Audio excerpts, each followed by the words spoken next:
申兵把硬盘放在桌面上，紧接着刘进进了办公室。刘进进入办公室后，他并没有坐下，而是站在办公桌的对面。他手里拿着辞职报告，他说着说着就流下了眼泪。然后我和张工去劝他，我就去倒水，张工去拿纸巾递给他擦眼泪。你们去拿纸巾、端水，用了多长时间？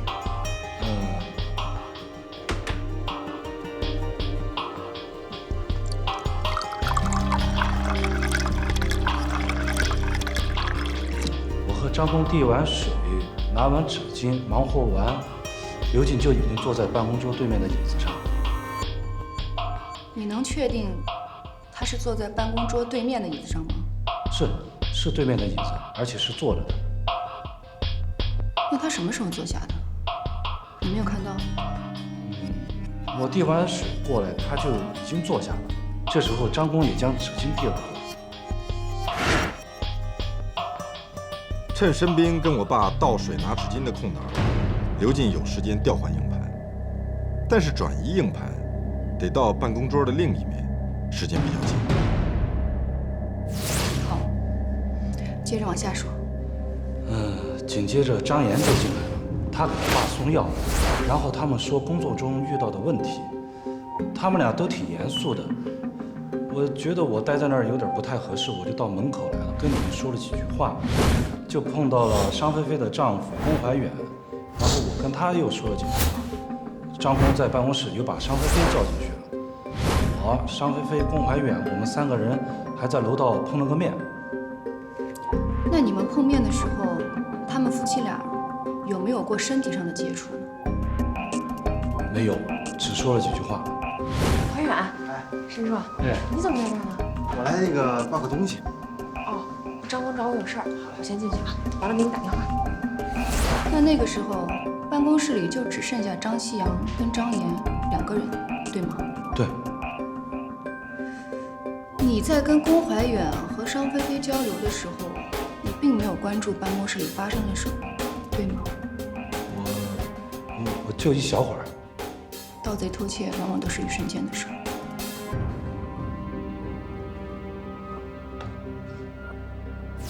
在申兵还在跟龚怀远交流的时候，商菲菲进入了办公室。商菲菲进入办公室之后，有这么一个阶段：申兵并不知道办公室里的商菲菲、我爸还有妍妍到底在做什么。在商菲菲进入办公室之后，她是不是说过一句：“来，咱们先看看图纸。”图纸？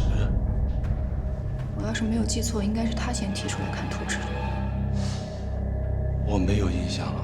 对，你那时候在跟龚怀远说话。可能是吧。图纸。商菲菲提出要看图纸，而图纸正好遮挡住硬盘，便于她调包。在硬盘被调包后，她继续用图纸吸引其余2个人的注意力。而商菲菲的位置是跟我爸妍妍一致的，都是在办公桌的后侧，距离书柜顶最近的地方。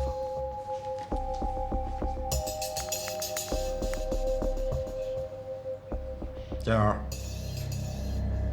初步锁定商菲菲。现在我们要做的就是寻找她的犯罪动机。小冉，你去办公区跟大家聊聊天，打听一下商菲菲平时是什么人。佳媛呢？他出去接电话了。小伟，你去商菲菲办公室找找看有没有什么蛛丝马迹。知道。谢组长。童队刚给我通过电话，提供了一份要重要的信息。他说什么？他说他出301的时候，正好碰到了商菲菲的丈夫龚怀远，聊了几句，发现商菲菲撒谎了。她丈夫说她的衣服都是商菲菲自己买的，而商菲菲跟申兵说她的衣服都是她丈夫给她买的。看来这个商菲菲确实是有问题。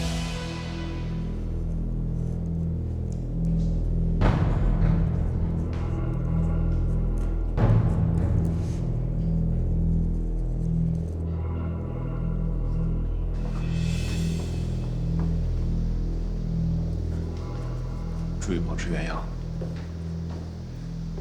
放心。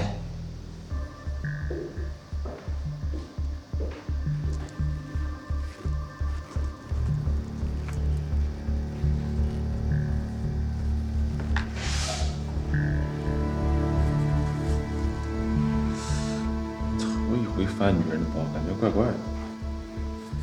但愿没有你不想看到的东西。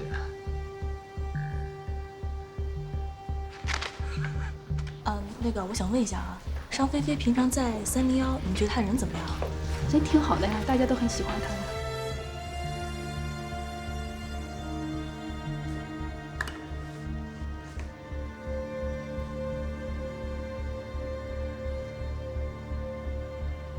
就是跟每个人，男的、女的都处得挺好的。对，关系都挺好的，哦，很随和。那她老公呢？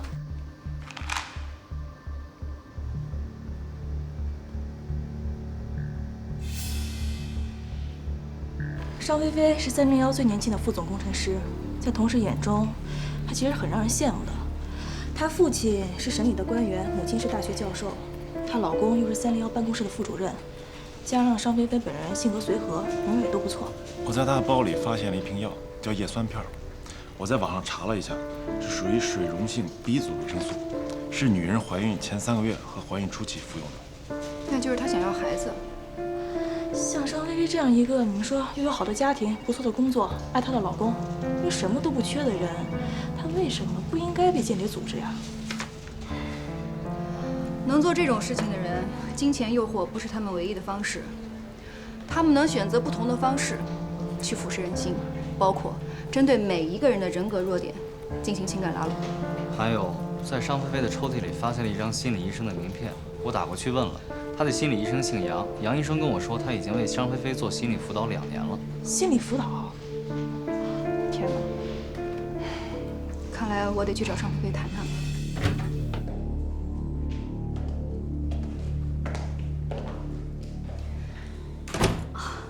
画画呢？啊，画着玩的，给我看看吧。瞎画的。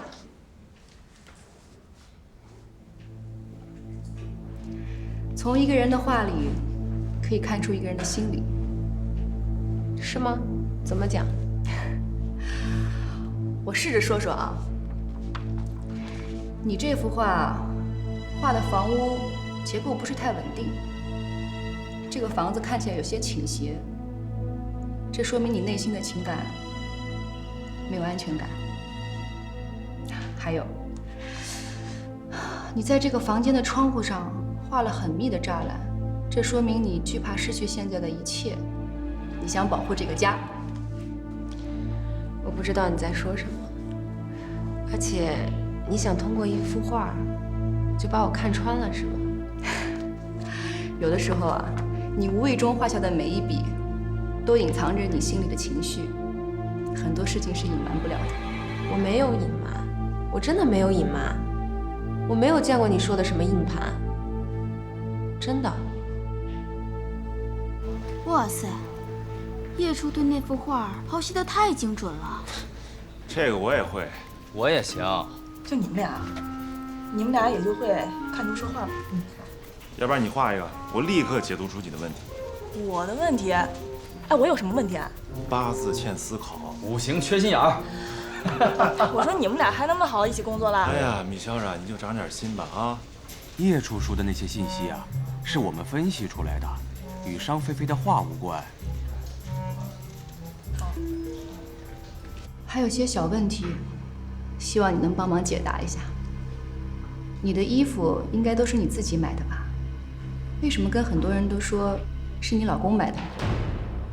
这个问题我不想回答。还有，这2年，你应该一直都在接受心理咨询，发生什么事儿了？我有必要什么都告诉你吗？我做到这儿，是为了配合你们。所谓调查什么我根本没有见过的硬盘，而不是来讲我的隐私，好吗？菲菲，我知道你跟你老公之间并不像外人看起来那么恩爱，你们的婚姻是有问题的。虽然你一直在努力地维系这段婚姻，并且你为了挽留这段婚姻，你想有个孩子，你也一直在做着准备，对吗？你想要什么呀？你到底想要知道什么？我是不是说对了？是，我是怀孕了，刚怀的。但我丈夫还不知道。这么重要的事儿，为什么不告诉他？他会知道的，只不过不是现在。菲菲，你我都是女人，我知道你一定有很多的不容易。你可以尝试告诉我一些，说不定我可以帮上你的忙。你的婚姻到底是出了什么问题？你跟你丈夫之间发生了什么呢？我们之間没什么问题，挺好的，我们很相爱，曾经也一样，只是刚开始的时候，我们之间有些距离。那个时候我还不知道宫怀远是谁。下班了，拜拜，拜拜，拜拜。直到有一天，发生了一件事情。菲菲，哎，你干嘛？菲菲，干嘛呀？哎，从你来到这儿的第一天，我就喜欢上了你，做我女朋友吧。我做不了你女朋友，你喝不是，酒了吧？你听我说，我非常喜欢。哎呀，松手！听我说，我很喜欢你的。松开！松开！宫怀远救了我，抽你啊！滚！我也与他成为了无话不说的好朋友。他告诉我，他的家在农村，没事吧你？通过自己努力，考上了名牌大学，来到了大城市。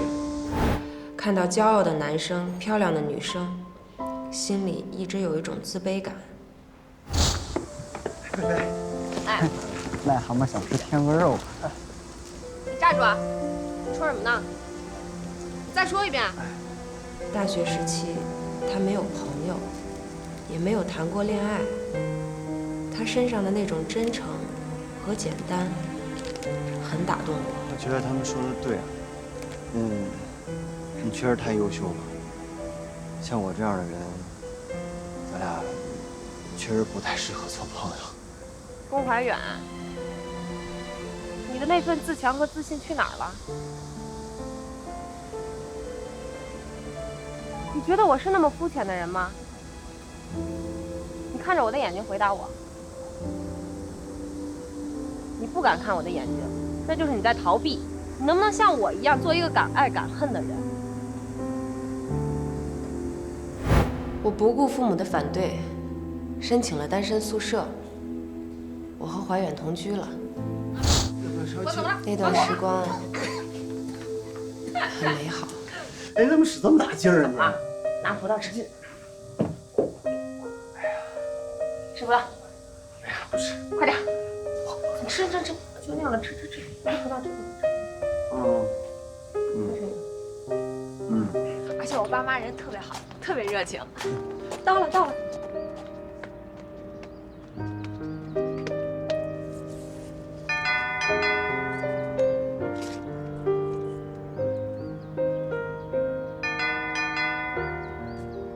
妈，哎呦，菲菲回来了，你可回来了你。哎呀，哟，你是物业的吧？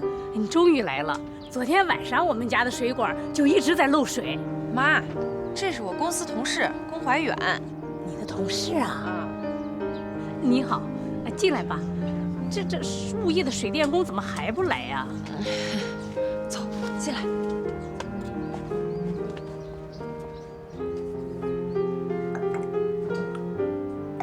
长得也普普通通，你怎么找这样的做男朋友呀？妈，怀远有责任心又上进，而且对我好。可怎么看，都是个一般人呐。妈，你现在怎么还以貌取人啊？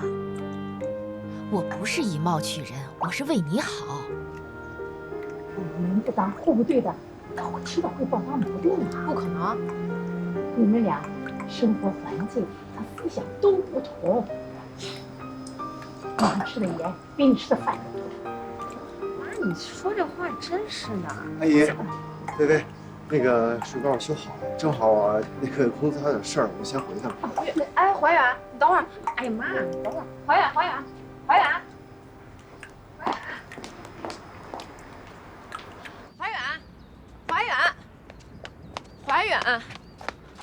你去哪儿啊？菲菲，我觉得我们不合适。哪儿不合适了？我们根本是两个世界的人，所以我觉得你没有必要把你的青春浪费在我的身上，真的。而且，你一定会找到一个比我更优秀。我找不到，你就是最优秀的，我只想跟你在一起。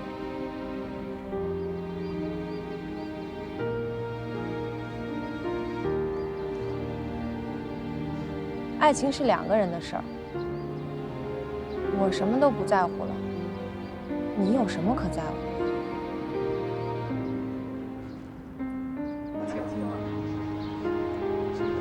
哎，菲菲过来了。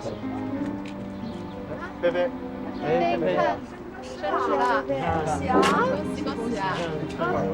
福利有回报了吧？谢谢。那时候我才知道，他最不易跨越的是他心底的那份自卑。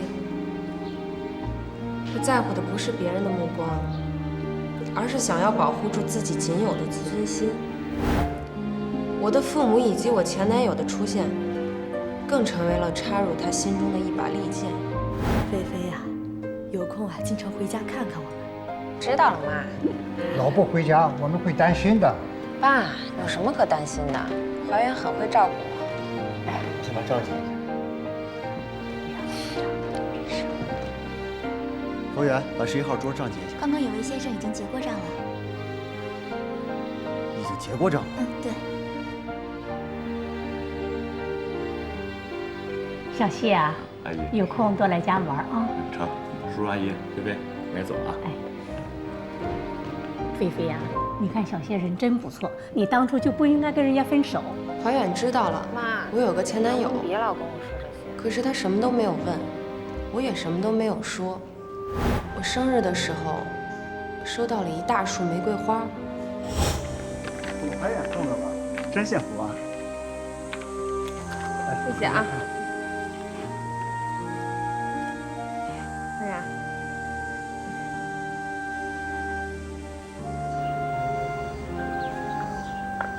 菲菲啊，我还是不太希望别人送的东西放到我的家里。别人送的东西。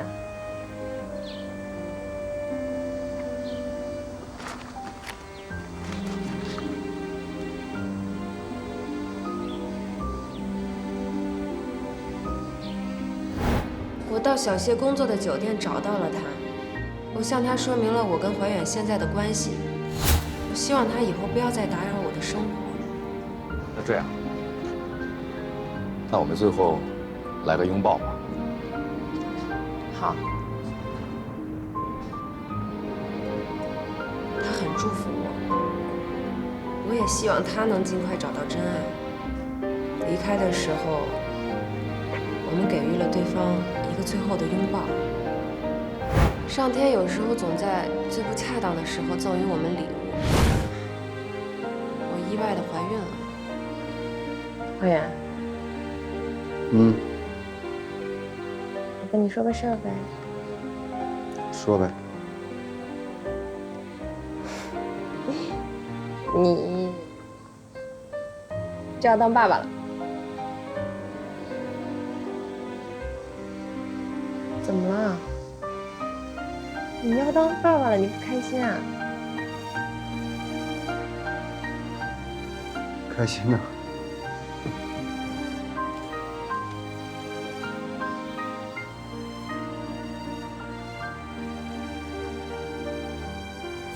我不想因为这个孩子给他压力，我选择了去医院做人流。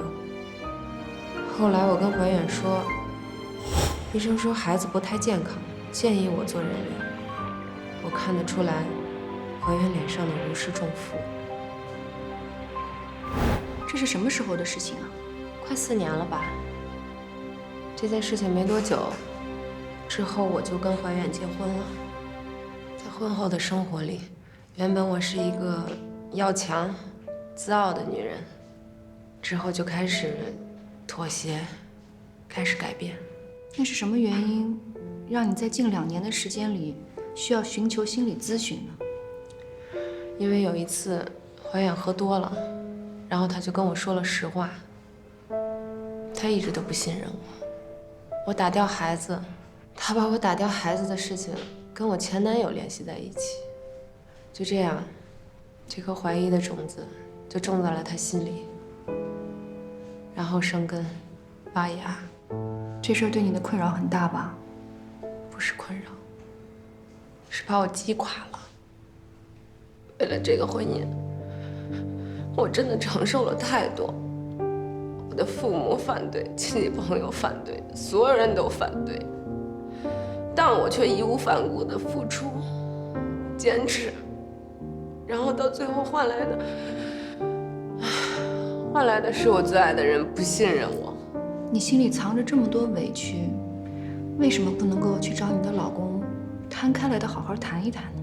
谈，有些事情不谈是个结，谈开了是块疤，没有什么好谈的。时间吧，我觉得时间可以证明很多东西，也可以改变很多。就像我结婚之前，我就跟我母亲说，我说妈，这条路是我自己选的，不管有多苦，我就是跪着把它走完。所以你才这么努力地维系着你的婚姻。对呀，所以我就时时刻刻地跟我身边的人炫耀，我晒幸福，我说我这个也是还原买的，那个也是还原买的，为了什么呀？就为了告诉他们，我的选择没有错，我的婚姻很幸福。菲菲，你还记得吗？你曾经跟你老公说过，爱情是2个人的事儿，别在乎其他任何的一切。可是我觉得，现在好像是你在乎的东西太多了，你给爱情背上了沉重的包袱。因为我要维护好我的家庭，我要保护好我的婚姻，我要继续下去。所以，我已经向所里面递交了我调动工作的申请，我可能要调到管理部门吧。以后我就不是什么首席工程师，我是龚怀远的妻子，也是我孩子的母亲。尚菲菲撒谎，她的衣服都是她丈夫给她买的，包括去看心理医生，都是想维系这段感情。真的没想到啊，找个凤凰男当老公，压力这么大。不过我倒觉得压力是她自己造成的，她太要强了。尚菲菲和她老公之间缺乏沟通，那没准人家孩子生下来以后，关系就好起来了呢。叶处，这是嫌疑人分别写的进入张琪阳办公室之后的情况，你看一下。小冉，给尚菲菲倒杯温水过去。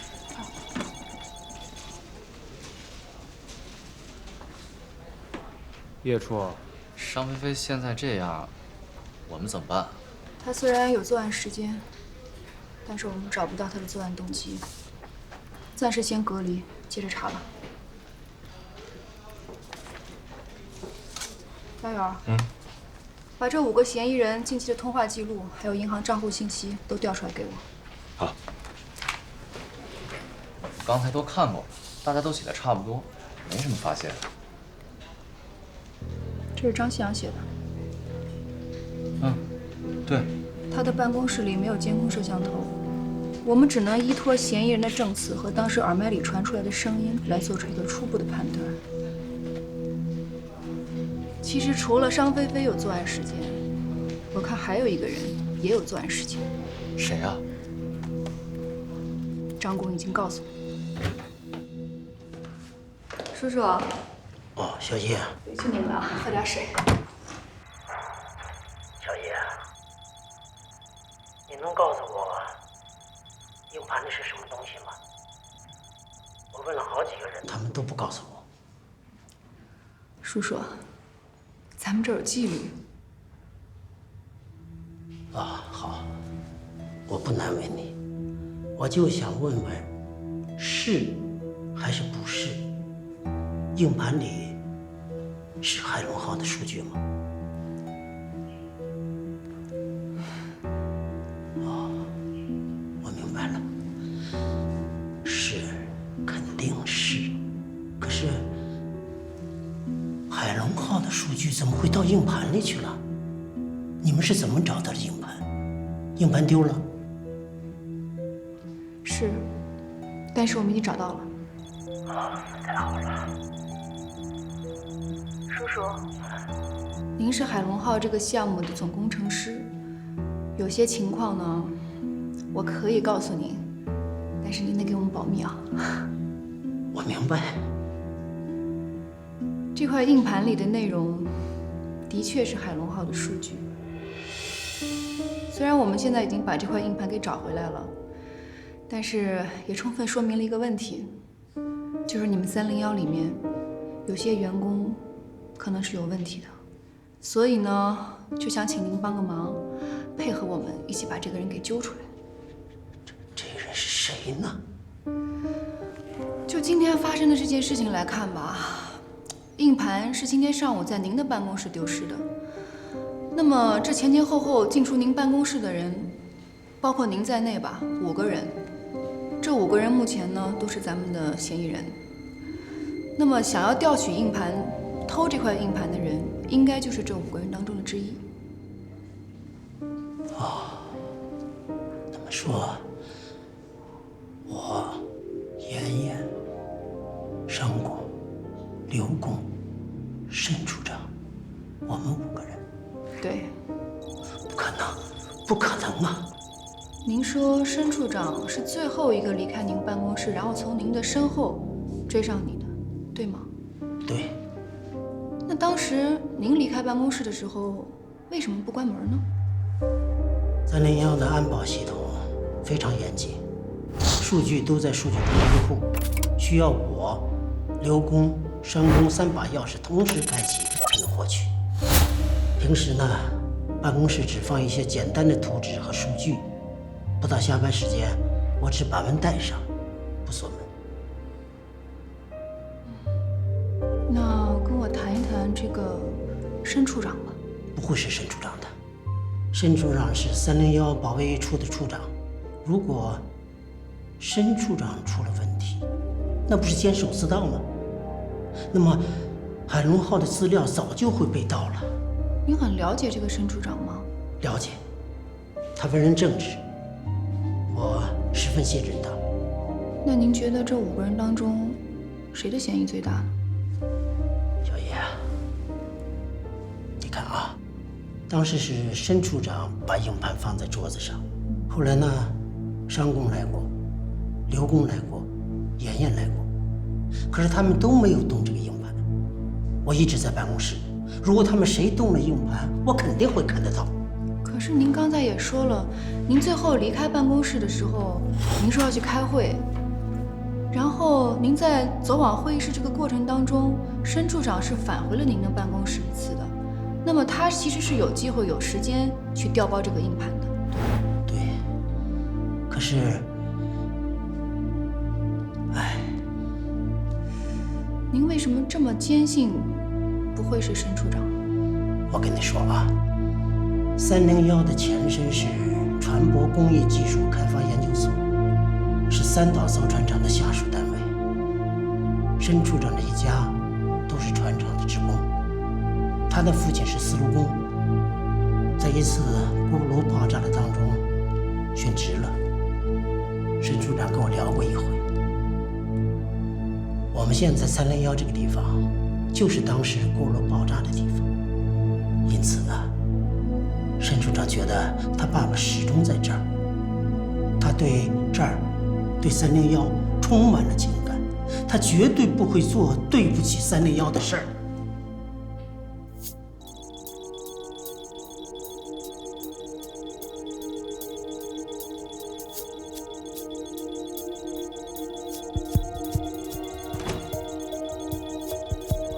回报。申明进入张其阳办公室多长时间？进入办公室再跑出办公室，总共花了4秒钟。4秒钟？4秒钟进入办公室，调包硬盘，把硬盘再放到书柜顶上，这时间不够。那如果是申明就已经之前就把硬盘调包了，他就是用这4秒钟把硬盘放在了书柜顶上呢？如果这样的话，申明确实能做到。我先去找刘静聊聊。刘工，我听说您跟张工还有申处都是301的老人了，您对这2位非常了解了吧？不了解。刘工，配合一下我的工作，好不好？配合？你让我怎么配合？你能告诉我儿子为什么会自杀吗？能告诉我吗？你们都是假惺惺的。什么坚强点儿，想开些，一切都会好起来。事情没有摊到自己身上，你们不会有那种切肤之痛。刘公，我能理解你的感受。您儿子的事儿，我们一直非常努力的在调查。我就这么一个儿子，我还能为他做些什么呢？根据目前的线索，您儿子的事儿很有可能跟301有关。跟301有关？目前我们也只是怀疑，可是我们很想掌握证据，希望您能配合我们。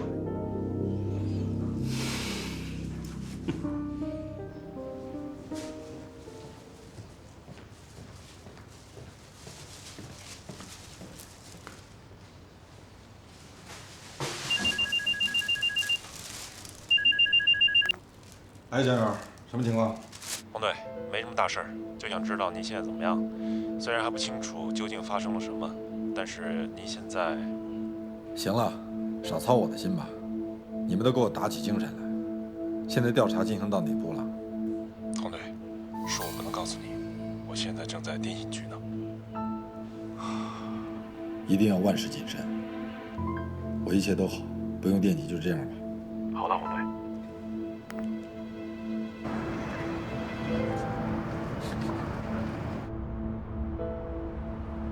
小刚，我拿着吧。哎，没事，我帮你。阿姨啊，这次真是太感谢您了。哎呦，瞅你说的，你说谁没有老的时候？趁着咱们现在还能动啊，给这些老人送去关怀，送去温暖，这不是应该的吗？我就是觉得吧，那个耽误您休息时间有点过意不去。哎呀，我可谢谢你了。你呀，千万别让我一个人在家待着。你说我一个人在家待着多闹得慌啊！圆圆他们周末不休息？不休息，他们那个研究的那个什么，不是还有10几天就下水了吗？哎呦，这一老一小的天天的加班。本来今天早上妍妍说跟我一起来的，这不人家又走了，没人影了。妍妍最近真是太忙了，我约她好几回了都没约上，1个星期没见过她了。是，再咬牙坚持10几天啊。哎，那个我开车送你回家。不用，我自己走，你自己忙去吧啊。我没事儿，真的。来。真没事儿啊？真没事儿。那这么着，上我们家去吃饭吧。啊，行啊。反正不管妍妍加不加班，她晚上一定回来吃饭的。行。你也要来。好，来，阿姨，小心啊。谢谢。小心头。谢谢。慢点，洗衣服。谢谢。来，好。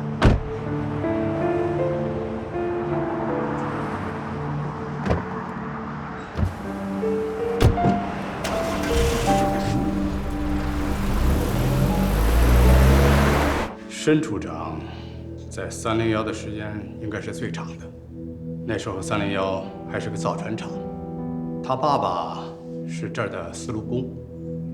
当时申处长也就是20刚出头吧，跟着他爸爸当学徒。那您知道20年前那起锅炉爆炸事故吗？怎么不知道？那事闹得挺大的，当时我记得爆炸死了4个人，他爸爸就是其中的一个。申处的父亲就是在这次事故中殉职的。什么殉职啊？他才不是殉职的，明明是玩忽职守。这怎么说呢？这事儿当时上过报纸，原因是锅炉里的水烧干了，压力不断的上升，而当时的炉火还在烧着。正确的做法是撤销炉火，让温度自然的降下来。可申处的父亲呢，违反操作规程，直接往烧到滚烫的炉胆里面注入冷水，使蒸汽压力不断的上升，所以导致爆炸。他的爸爸就是这次事故的罪魁祸首。按常理说，申处的父亲是个老丝路工了，怎么可能会犯这样的错误呢？那肯定在睡觉呗。当时事故是发生在晚上，醒来一看，卤蛋烧干了，马上就往里注入冷水，所以就发生了爆炸呗。明明是玩忽职守，却硬说他是殉职。那厂里对他爸爸是怎么处理的？人都没了，还怎么处理啊？白不提黑不提呗。不过深处好像对这件事儿意见挺大的。当时他血气方刚的，提着把菜刀跑到厂长办公室去，非要为他爸爸讨个说法。这事儿对深处影响这么大吗？你别看他笑呵呵的，这件事儿对他确实影响挺大的。他经常说：“我是301的保卫处处长，我保卫着301，同时也保卫着我爸爸。”来，小高，请进，请进，请进。那个，我换双鞋吧。不用客气，来里边请。哎呀，哟，炖汤呢，这么香啊！谁在家炖汤呢？妈，你回来了。哎呦，这太阳打西边出来了，你今天怎么有功夫在家呀？对啊，我在家给您做饭呢。做饭？哎呦天哪！你怎么不去上班啊？我休假休息一段时间。龚先生，休假有什么安排没有？我旅行社认识朋友，可以帮你安排一下路线，还可以打折。哎呦，哎，我同意他的意见，你去休假吧啊！我求求你。哎呀妈，您别跟人起哄。谢谢你啊，我这好不容易休息几天啊，就想在家里睡上几个大觉，各种大吃大喝，或者给我妈做做饭。也对，也对。瞅你这点出息，我看看你都做什么。别，您别管，我去。阿姨啊，那个妍妍什么时候下班？妍妍，哎呦，这还得再待会儿呢。我帮您做点什么吧。哎呦，不用，你去沙发上坐，你去休息。酱油没了，小高啊，要不麻烦你跑一趟？行，没问题，那我这就去啊。哎呀，客人怎么让人家去干活呢？来，把战袍给我。哎，您歇会儿吧。战袍给我。做什么好菜了？您自个儿下。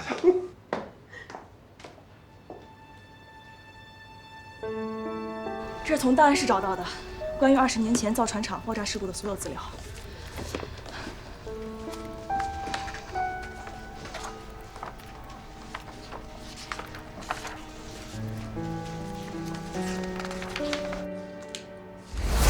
暂时排除尚菲菲了，目光转向保卫处处长申明的身上。叶组长现在四处在打听申明的情况。说你也是，人家是个客人到咱们家来，你怎么指使人去干活呢？妈，您还真把他当女婿啊？不是，当不当女婿那也是客人，人进咱们家门的就是客人嘛，对不对？我看他没把自个儿当客人。我反正觉得他跟妍妍还是挺合适的。妈，我跟您说啊，这事儿您跟我爸谁说了都不算，得妍妍自己定。这他定，等着他黄花菜都凉了。他这个人就这样，什么事儿他都不着急，到最后都自己带的都成老姑娘。行了，妈，这事儿啊，您别操那么多心。再说妍妍她自己心里有数。有什么数啊？行。我们不说他，说说你吧。能不能趁着这次休假，你跟那个，你们俩出去走一走，增加感情？妈，根本没有的事儿。我觉得这个事儿，我觉得就这时间太宝贵了，你就一定跟他去。我求您了，我们俩的事儿，您能不能别操心？我不替你们操心，我替谁操心？啊？是你们现在都大了，不用我了。可我不管你们，你们自己的事情解决不了啊！我这心里啊，我这事儿都跟你说了不是一遍了。我什么时候说？行了，妈，我给你打听个事儿。那个20多年前造船厂爆炸的事儿，您知道吗？知道啊，那个是。对了，那时候你和妍妍，你们俩才这么高，是个夏天，爆炸那天声音特别大，那轱辘盖掀起来，飞出去把墙都砸坏了，然后飞到几十米远，飞到马路上，动静可大了，给我们给吓的。你怎么想起问这事儿？哦，我就是想问问，那个申处长的父亲，是不是就是那场事故出的事儿？对，他是当时的那个四路工。我记得大家说找到他尸体的时候，他那手里还紧紧地攥着那个阀门，死死地攥着。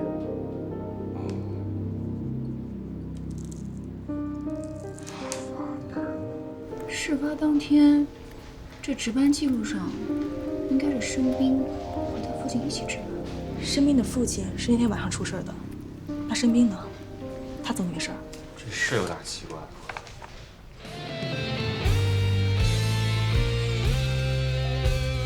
天空中那点乌云已经逐渐散去，遗憾的是给心灵我留下了印记，不好的都已过去，幸好剩下回忆，而我们无法知道未来命运，但要学会勇敢面对失去。